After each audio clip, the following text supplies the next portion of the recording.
Ladies and gentlemen, inflation is burning hot in the United States. It just came in today, man. Do you guys think that this is going to continue? Because I sure as heck do. So let's take a look at what came in today. This inflation is going to be hot, but it has huge, huge benefits for the Americans, which I'm going to get to a little bit later. So U.S. inflation slows to 6% annual rate amid a looming banking crisis. I know it says slows to 6% is kind of a joke, right? So prices in February were 6% higher than a year ago, down from an annual rate of 6.4% in January and significantly lower than the 9.1% peak of inflation in June last year. Okay, well, it should be better, right? Because you've raised the interest rates to the moon. Between January and February, though, with all the work that they did, prices rose 0.4% as prices increase in sectors including housing and food. Well, that's not so good. Continuation of downturn trend in the 12-month inflation rate, the core prices, which exclude volatile food and energy. You guys know that I have serious beef with that because show me a human being that does not eat any food, does not burn any electricity and or drive a car or take public transit. So they're using some form of fuel, right? And so we want to look for these mythical humans who don't poop and don't use any gas, don't need to stay warm. Okay, guys, drive me crazy. Food also saw a high increase, reaching 10.2% inflation over the past year. Oh my goodness, absolutely unbelievable. So, if you go to the Bureau of Labor Statistics in the United States, you can read their consumer price index summary. Now, if we're going to be looking in this column over here for February 23, very few things are down at all. We see energy because it's fuel, oil, and energy services are down right here, but pretty much everything else is up.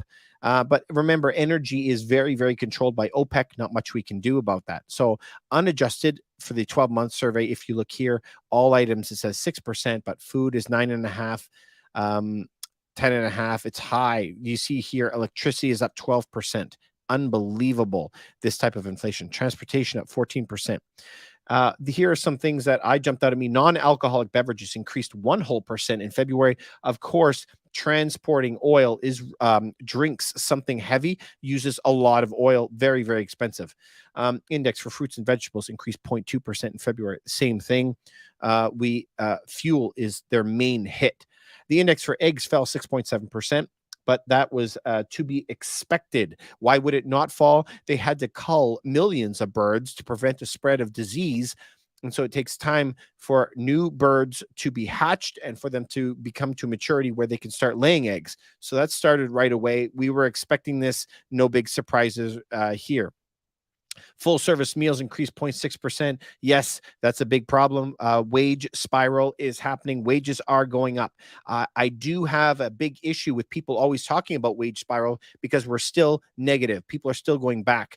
Now, according to their numbers, they say that everyone has an average of 5% pay increase. Now, after all the people that I talk to, I'm not seeing that 5% increase. I'm wondering if you are. Please leave a comment below if you are.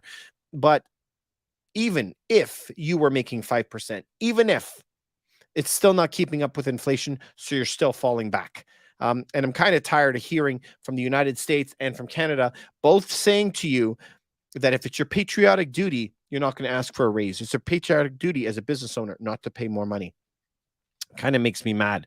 Listen, they're passing the buck. The buck is the government is printing a lot of money. They're the ones causing the problem. So how about you stop printing money? Maybe. Is that crazy? All right, you guys. So that's the Bureau of Labor Statistics. Now, you guys know that I work out of Canada, but I use a lot of US data because of this. So if we go to the Bureau of Labor Statistics as well, we want to look at their employment, which is the other part that they look at to judge the interest rates. So their unemployment rate is at 3.6%, record lows. 5.9 million people. It even edged up in February. So the United States is facing these same troubles that Canada is facing because Canada, almost everyone is employed, same as the United States. Canada has super high inflation, same as the United States, but we're now diverging about how we're going to deal with it. In Canada, if you go to Bank of Canada, it proudly states that 5.9% of money. I keep laughing because it says that we are here to preserve the value of money. By preserve the value of money. Okay, you have had crazy inflation. So obviously you're not doing a good job at that. But so Canada has super high inflation, and our jobs report are just as bad as the United States, if not worse. So our last one, it came in at 21,000 jobs in February. Remember, we're 1/10 the size of the United States. So if you're going to adjust for that, it'd be 210,000 jobs in the United States, which would be really, really bad. But remember that we were only expecting 10,000. So we're way, way, way out of whack. We don't know what they're doing here as well. So look at how Canada deals with this rate. This is where the Americans are going to have a benefit like no other. The Bank of Canada decided to pause rates. They're not raising rates anymore. Wah, wah, wah. Big, big problems for America. For Canada by doing that. So Canada decides to pause rates. That's stupid. And the United States, if we go to the 1 year, they just keep on raising the rates, raising the rates, raising the rates over and over and over again.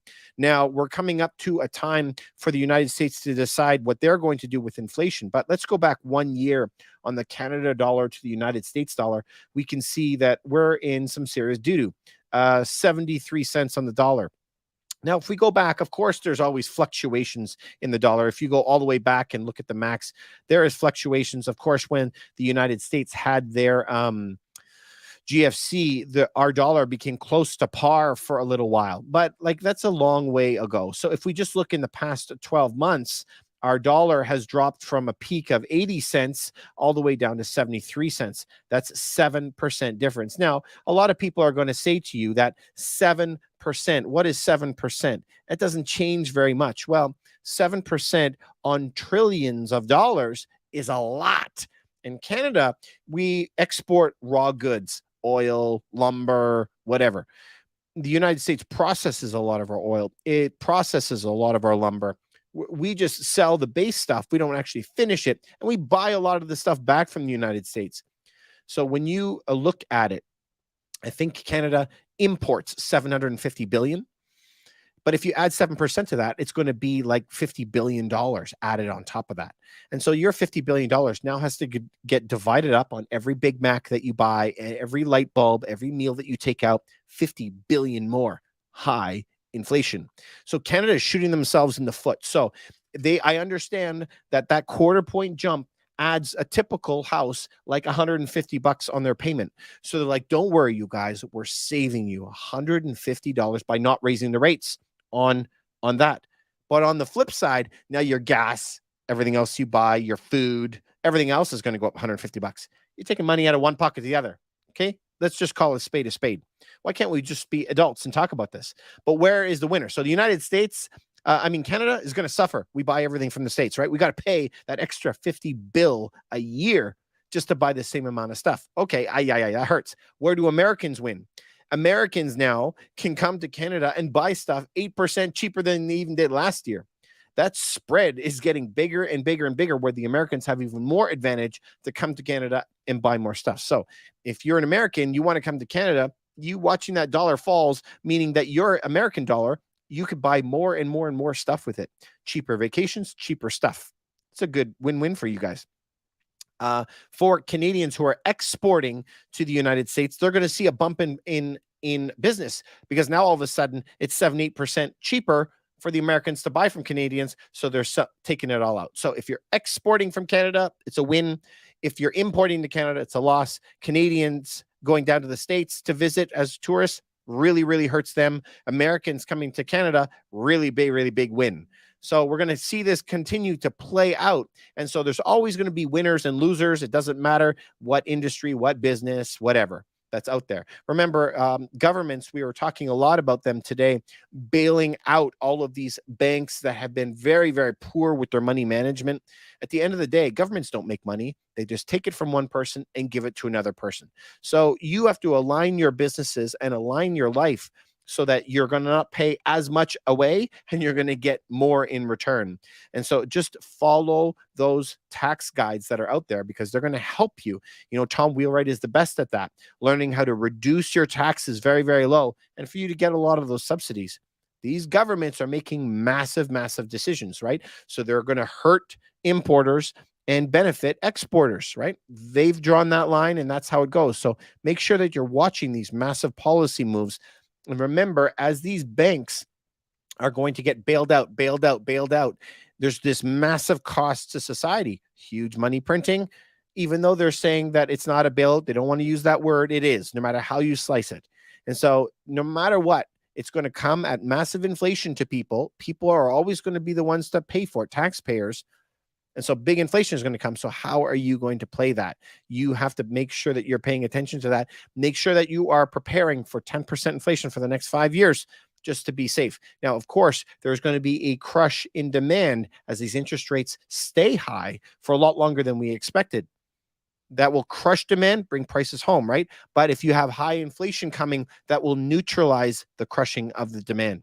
Stay safe, my friends. If this helps you at all, please remember to like and subscribe to it. Please send it to your friends. We really, really, really appreciate it. Thanks for supporting the channel. We'll talk to you guys soon.